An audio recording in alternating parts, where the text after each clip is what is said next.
Sejam bem-vindos, leitores de todo o universo. Este é o seu Admirável Mundo Livre. Eu sou Carlos André Moreira e hoje nós vamos fazer uma coisa um pouquinho diferente aqui no Mundo Livre. Nós vamos falar de quadrinhos. Não. Definitivamente hoje não dá para esse vídeo ser assim.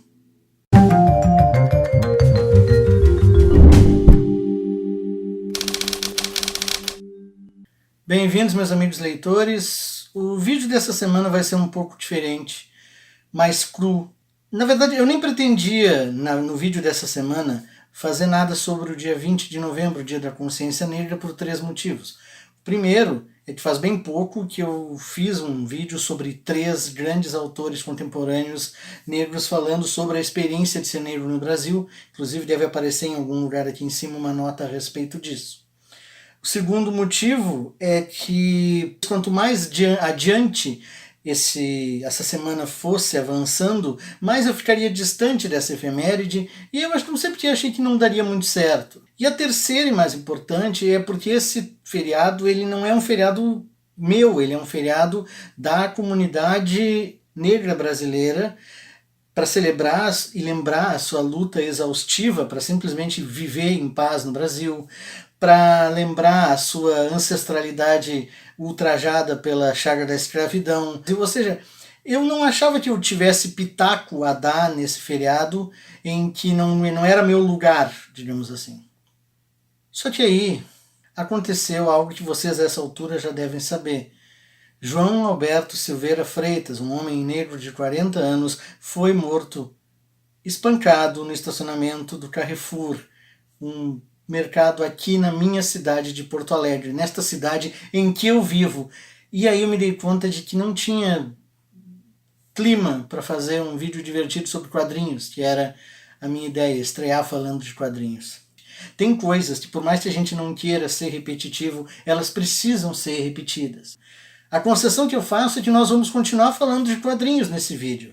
Mas, gostem vocês ou não, agora nós vamos falar de Zumbi e dos Palmares. Muito do que se vem a saber sobre a vida de Zumbi sai de A Guerra dos Escravos, um livro hoje considerado clássico do historiador Décio Freitas, no qual ele monta uma espécie de cronologia biográfica de Zumbi e apresenta o personagem como um bebê que foi encontrado, que nasceu em Palmares, mas estava num grupo de palmarinos que foi massacrado por bandeirantes. O bebê sobreviveu mesmo cercado de cadáveres, aí a intervenção de um religioso local garante que ele sobreviva, ele é entregue para ser criado numa igreja em Porto Calvo, uma das povoações próximas do Quilombo de Palmares. Ele é criado como um discípulo religioso do padre local até os 15 anos, quando se revolta, foge e retorna para se reunir com os seus em Palmares. A questão é que toda essa cronologia é estabelecida por Décio Freitas, dizendo que encontrou um documento no qual esse massacre e essa entrega dessa criança, que então se chamaria Francisco, isso teria sido registrado num auto militar. O problema é que esse documento nunca apareceu. Décio Freitas simplesmente disse que tinha, nenhum outro pesquisador sequer pôde investigá-lo, passar por um certo escrutínio. Então essa versão, ela, em termos de história, ela é vista com um certo grão de sal. O que se sabe de fato é que o nome de Zumbi aparece pela primeira vez num relatório do comandante da capitania de Pernambuco, escrito em 1670, no qual Zumbi, mencionado por esse nome, já aparece como um grande líder militar ao qual é atribuído o sucesso de várias fugas e de vários confrontos de ex-escravizados com parte do exército colonial ou mesmo de batedores e bandeirantes que circulavam pelo local. Também é dito nesse primeiro documento que Zumbi é o braço direito de Gangazumba, ou seja, ele já surge com essa correlação entre esses dois personagens que são muito importantes na história do Quilombo dos Palmares. A ideia de transformar Zumbi num personagem de ficção, ela só vai de fato ganhar corpo a partir da segunda metade do século XX. E, curiosamente, esse é um personagem que se prova muito atraente para autores brasileiros de histórias em quadrinhos. A primeira dessas histórias é publicada em 1955 pelo sociólogo Clóvis Moura e ilustrada pelo jornalista e ilustrador Álvaro de Moya, que mais tarde se tornaria muito conhecido como um dos grandes especialistas na evolução dos quadrinhos como arte e como linguagem aqui no Brasil. Essa dupla lança em 1955 uma revista de umas 40 páginas chamada Zumbi dos Palmares, que é um relato bastante sucinto, com um apelo bastante didático sobre o Quilombo e principalmente sobre as lutas do Quilombo contra as expedições coloniais enviadas para varrê-lo do mapa. Um fato bastante conhecido da história do Quilombo de Palmares é a dissensão interna entre Grangazumba e Zumbi. Em 1677, Grangazumba, após várias derrotas militares sofridas na mão das expedições coloniais e depois de ter 2 filhos e a sua mulher capturados, aceita enviar emissários até a sede da capitania e lá aceita também um tratado, uma espécie de trégua com os portugueses, pelos quais os negros nascidos em Palmares ou os negros que já eram libertos podem se mudar dali para Cucaú, que é uma região um pouco mais distante, e lá manter Palmares como uma espécie de território autônomo, mas todos os outros que haviam sido resgatados de fazendas ou que haviam fugido de fazendas deveriam ser entregues de volta aos seus legítimos donos. Essa desavença inegociável entre deixar alguns para trás e fazer uma guerra contra um inimigo que não tinha muita piedade leva à ruptura entre Grangazumba e Zumbi. Grangazumba vai com parte dos habitantes de Palmares para Cucaú, enquanto no que era Palmares, nos redutos principais de Palmares, principalmente ali Macaco, a capital da República de Palmares, Zumbi permanece com a maior parte das pessoas que pretende resistir às investidas do exército colonial. Essa desavença ela é bastante diminuída em Zumbi dos Palmares. O que se conta ali é que Grangazumba aceitou a trégua, mas em apenas 2 frases é dito que Grangazumba é deposto pela população de Palmares e executado porque essa trégua, essa capitulação diante dos portugueses é vista como traição à própria ideia de Palmares. Álvaro de Moya, ele sempre admitiu que era um artista muito talentoso em replicar o estilo de outros ilustradores, e talvez por isso o seu traço aqui, embora elegante e fazendo um bom uso do contraste entre luz e sombra, seja um pouco sem personalidade. Ele parece lembrar muito outros quadrinhos preto e branco de aventura muito populares, principalmente os de Lee Falk, por exemplo, o criador do Fantasma. Outro retrato em quadrinhos de Zumbi é feito pela dupla Antônio Cristas e Alan Alex em uma revista também curta, com menos de 50 páginas, que foi lançada ali no início dos anos 2000, se não me falha a memória, em 2001, e que se chamava Zumbi, a Saga de Palmares. Diferentemente da abordagem mais didática, distante, quase em terceira pessoa, adotada por Moya e por Moura na sua história em quadrinhos, em Zumbi, Saga de Palmares, o que nós temos é uma narrativa contada pelo ponto de vista de 2 amigos, os 2 jovens amigos, o descendente de africanos Camoanga e o indígena Timberê. Os 2 vivem em um quilombo menor na região dos Palmares, e um dia esse quilombo é atacado por bandeirantes, provocando um massacre do qual eles só são salvos pela intervenção providencial, heróica e impressionante de Zumbi e do seu grupo. Camoanga e Timberê, eles são não apenas as nossas testemunhas dos grandes feitos de Zumbi, como eles são o fio condutor pelo qual a narrativa apresenta basicamente os antecedentes do que estamos vendo no quadrinho. É também a admiração irrestrita de Camoanga e Timberê por Zumbi que nos dá vislumbres da vida desse personagem. Ali, basicamente, ficamos sabendo da vida de Zumbi e ela segue um pouco aqueles passos estabelecidos naquela narrativa levantada pela primeira vez por Décio Freitas.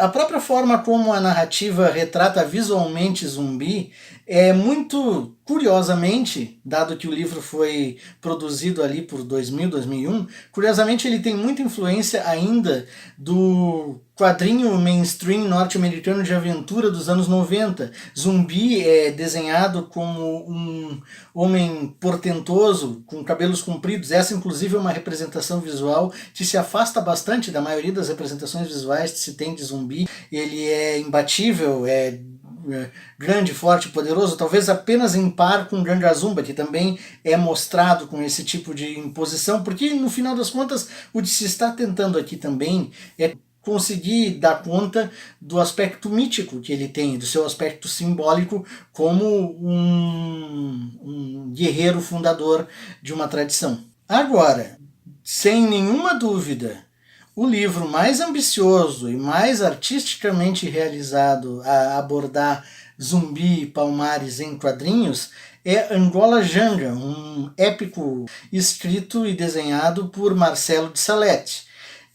Inclusive nessa extensão esse livro já tem algo de diferente dos outros dos quais nós falamos, que eram histórias curtas. O que nós temos aqui é um épico de 400 páginas e que remonta não apenas os antecedentes da história do Quilombo dos Palmares, mas também o passado dos seus principais personagens, criando muitas vezes conexões que são fictícias entre vários dos personagens, fazendo com que aquele universo dê origem aos rancores e às paixões e mesmo aos interesses dos personagens. Em termos, inclusive literários, é uma obra maiúscula.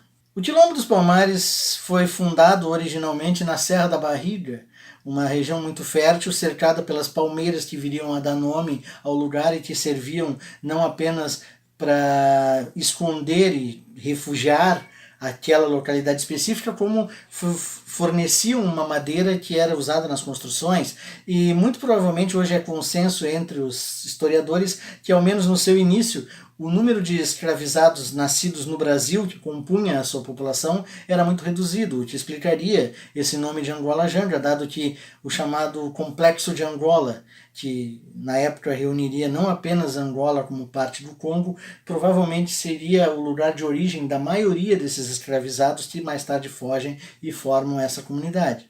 Marcelo de Salete conta essa história de modo bastante complexo, espalhando a narrativa por mais de um personagem. Claro, Zumbi está lá.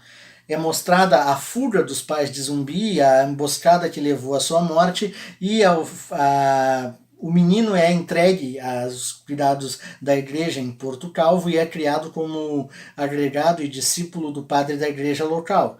Aos 15 anos, assim como na história mencionada por Décio Freitas, ele foge e vai encontrar refúgio nos quilombos de Palmares. A diferença é que aqui Salete cria um motivo para essa fuga, um motivo ficcional.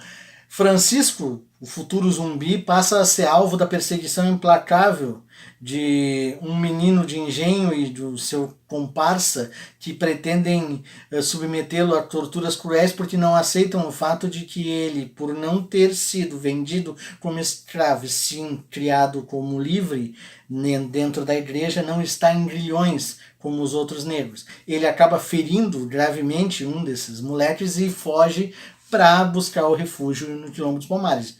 Mais tarde, esse homem ferido e o seu comparsa de juventude estarão nas fileiras daqueles que caçam Palmares, ou seja, há aí um elemento pessoal misturado ao elemento histórico.